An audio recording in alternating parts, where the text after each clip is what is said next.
여러분, 최근 한 달 동안 파크 시스템스에 무슨 일이 있었는지 아세요?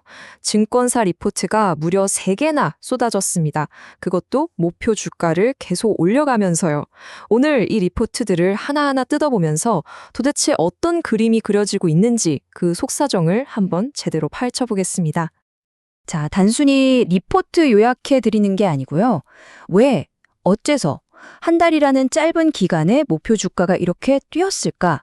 특히 마지막 리포트에서 제시된 36만 원이라는 숫자, 이 숫자에 도달하기까지의 과정을 우리가 함께 추적해 보자는 겁니다.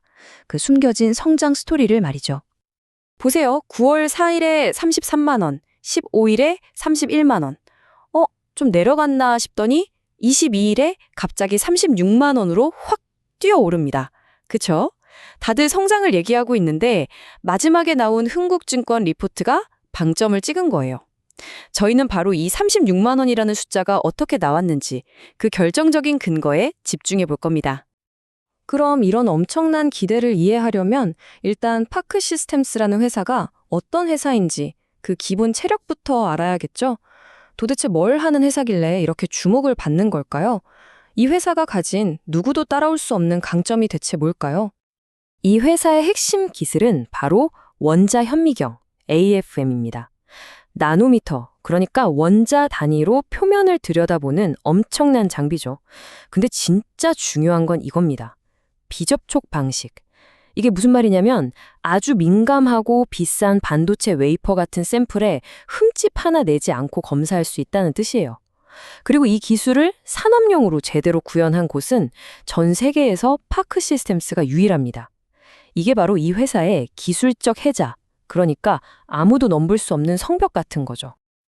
자, 이런 독보적인 기술이 있으니까 당연히 사업 구조도 엄청나게 안정적일 수밖에 없어요. 보통 장비 회사들은 삼성전자나 하이닉스 같은 큰 회사 한두 곳에 투자에 목을 매잖아요. 근데 파크 시스템스는 보세요. 고객사가 반도체, 디스플레이, 바이오까지 아주 다양합니다. 삼성전자 비중이 10% 정도밖에 안 돼요. 그러니까 반도체 시장이 좀 주춤해도 이 회사는 꾸준히 그것도 2014년부터 매년 2자릿수 성장을 해왔다는 겁니다. 정말 대단하죠. 오케이. 기본기가 아주 탄탄한 회사라는 건 알겠습니다. 그럼 이제 미래를 봐야죠. 흥미롭게도 9월에 나온 새 리포트 모두가 이것 때문에 앞으로 더 크게 성장할 거다라고 공통적으로 지목한 2가지 확실한 성장 동력이 있습니다. 과연 뭘까요? 첫 번째는 바로 고부가가치 신규 장비 라인업입니다. 이게 그냥 업그레이드 버전이 아니에요. 하나하나가 최첨단 반도체 공정에서 발생하는 아주 골치 아픈 문제들을 해결해주는 솔루션입니다. 측정 속도를 미친 듯이 올리거나 수억 원짜리 마스크를 수리해서 수명을 늘려주거나 점점 커지는 칩을 한 번에 검사하거나 전부 돈이 되는 기술들이죠. 그리고 두 번째 성장 동력. 이게 정말 중요합니다. 모든 애널리스트들이 주목하고 있는 하이브리드 본딩이라는 기술인데요. 들어보셨나요? 대체 이게 뭐길래 파크 시스템즈의 미래를 얘기할 때 빼놓지 않고 등장하는 걸까요? 쉽게 말해서 칩과 칩을 본드로 붙이듯이 직접 연결하는 끝판왕 기술이라고 보시면 돼요. 요즘 HBM처럼 여러 칩을 수직으로 쌓아 올리잖아요? 그때 칩들 사이에 울퉁불퉁한 솔더볼 없이 구리배선을 바로 딱 붙여버리는 겁니다. 훨씬 더 많은 신호를 훨씬 더 빠르게 주고받을 수 있게 되는 거죠. 차세대 AI 반도체의 핵심 기술입니다. 그런데 여기서 아주 결정적인 문제가 하나 생깁니다. 이렇게 직접 붙이려면요, 두 칩의 표면이 정말 티끌 하나 없이 매끈해야 해요. 완벽하게 평평해야 한다는 거죠. 이건 되면 좋고 수준의 옵션이 아닙니다. 무조건 반드시 그래야만 하는 필수 조건이에요. 자, 그럼 이 완벽한 평탄도를 어떻게 확인할까요? 눈으로 볼 수 있는 수준이 아니잖아요. 바로 여기에 파크 시스템스가 등장하는 겁니다. 원자 단위로 표면을 측정할 수 있는 유일무이한 비접촉식 AFM. 이게 바로 하이브리드 본딩 공정의 필수 검사 장비가 될 수밖에 없는 이유입니다. 시장의 판도가 바뀌는 거죠. 자, 지금까지 정리해보면 파크 시스템스는 기술력도 좋고 신제품도 잘 나오고 하이브리드 본딩이라는 메가 트렌드도 탔어요. 이건 알겠습니다. 근데 이건 꾸준히 좋았다는 얘기잖아요? 왜 하필 지금 9월 말에 목표 주가가 갑자기 36만 원까지 튀어오른 걸까요? 도대체 무슨 일이 추가로 벌어진 걸까요?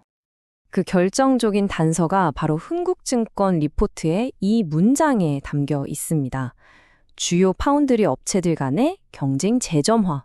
네, 바로 이겁니다. 그동안 잠잠했던 거인들의 전쟁이 다시 시작됐다는 신호가 나왔다는 거죠. 회사 내부가 아니라 회사 바깥, 즉 시장 전체의 판이 뒤흔들리고 있다는 겁니다. 한동안은 TSMC가 압도적인 1등이었잖아요. 경쟁이 좀 시들했죠. 그런데 이제 상황이 바뀌었습니다. 삼성전자와 인텔이 언제까지 TSMC 독주를 보고만 있을 거냐 하면서 어마어마한 돈을 쏟아부으며 추격에 나선 겁니다. 기술 경쟁이 벌어지면 어떻게 될까요?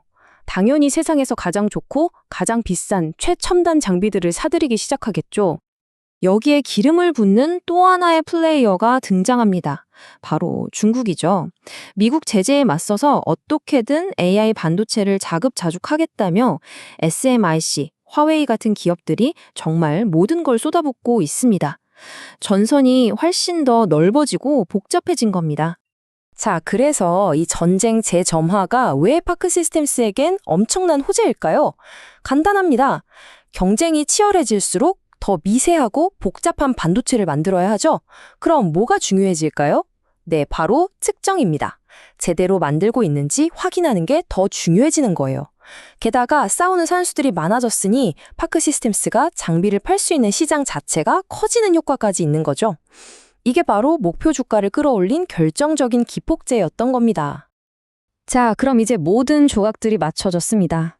이 조각들을 다 합쳐서 왜 애널리스트가 36만 원이라는 목표 주가를 자신 있게 외쳤는지 그 최종 그림을 한번 확인해 보시죠. 네, 바로 이 숫자 36만 원입니다. 근데 이 숫자가 그냥 나온 게 아니겠죠. 이 뒤에는 아주 명확한 논리가 숨어 있습니다. 애널리스트의 계산법을 보면요. 미래, 그러니까 2026년에 이 회사가 벌어들일 거라고 예상되는 이익에다가 과거 이 회사가 가장 잘 나갔을 때, 즉 주가가 최고점을 찍었을 때 받았던 PER, 즉 가치 배수를 곱한 겁니다. 이게 무슨 뜻이겠어요? 이제 시장 환경이 완전히 바뀌었으니 파크 시스템스는 과거의 영광을 재현하는 수준이 아니라 그걸 뛰어넘는 새로운 성장 시대에 돌입했다는 아주 강력한 메시지를 던지고 있는 겁니다. 자, 그럼 오늘의 이야기를 한 문장으로 정리해 볼까요? 바로 이겁니다.